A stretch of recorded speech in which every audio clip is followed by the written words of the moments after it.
right. So I do not play games on the computer because that's where I work, but I read about this in New York Times, this game on the iPad, Neko Atsume, and the guy was saying he's totally obsessed, and 10 million plus perfectly sane people are also totally obsessed. So I wanted to challenge myself to see if I could not, try it and not get obsessed, but I failed because I got obsessed. So because I love this game so much, first I'm going to explain the game, and then I'm going to talk about how I use my DDD brain to figure out how on earth they wrote this game. All right? Because I love this game so much, I've asked Glenn to just remind me every minute how my time is, because I'm afraid I'm just going to talk about these cute kitties so much. So first of all, it's a kitty collector game. It is not like a war game. This is the most... 4 minutes. Oh my God. The most... Hey, it's not working. All right, that's the most violence you're going to see here, and this cat is not available, I'm sorry, in the game.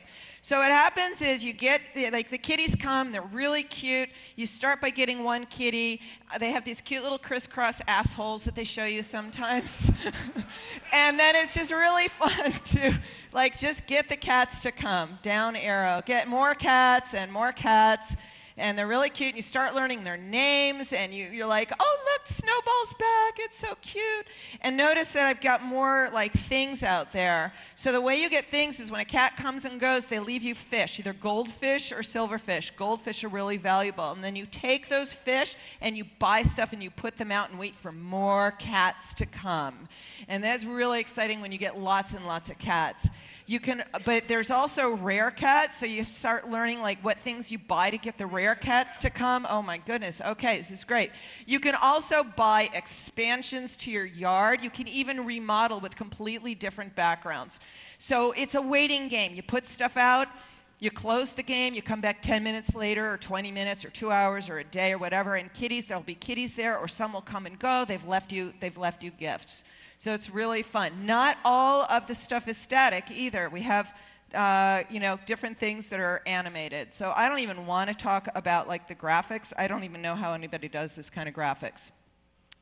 So you just wait for cats to come. You get entertained by all the crazy things they do. But then, as a programmer, I started noticing different cats had different behaviors with objects. Right? And thinking about writing the code for that. Is it random or is it not random? This one really got to me. First of all, that's the marshmallow. She is my favorite. So look at this. Cats that have this different interaction with the same object, right? Oh, yeah. So that's Tubbs. All he ever does is come and eat food and lie by there with food dripping off his face. But one day I saw a picture on the internet of him doing something different. That really freaked me out, too. So we really started thinking, oh, by the way, they also leave you little mementos. Those are really, really hard to get. So, I can't even figure out how anybody would begin to write that. But then I'm there's all these different rules and weird things going on all the time, but I put on my domain-driven design thinking cap, which lets me take big, complicated problems and break them down into small, digestible problems. So I did that thinking about this game, right? First, I broke it down to the different kinds of things in there. Some is just data, right? There's a lot of rules in there, real weird, blah, rules. I get 10 seconds back for not being able to say that, right? And also they have all these different kinds of behaviors. Some cats interact with some things. They interact differently with them. Plus there's state, how many goldfish and silverfish do I have? So all kinds of stuff like that going on. So the way I kind of break, one way I would approach it, just being able to break it down. Maybe the first time around, it's not going to be right, and you keep adjusting it. But this is kind of how I would start doing it, right? It's easy to define cats' names, what their graphics look like, their personalities, and the goodies, and how much they cost. And then if I think about when cats come and go differently, or about buying things, or keeping track of the history, or keeping track of what their interactions are. Fish account service, I would use something like that, oh, I just bought something and spent some stuff. The hardest thing is the rules engine, but with my DDD mind, I'm okay, well, I'll build a rules engine and I'll deal with that. So I know that's going to solve a problem. I don't have to solve that today. No problem, I'm great.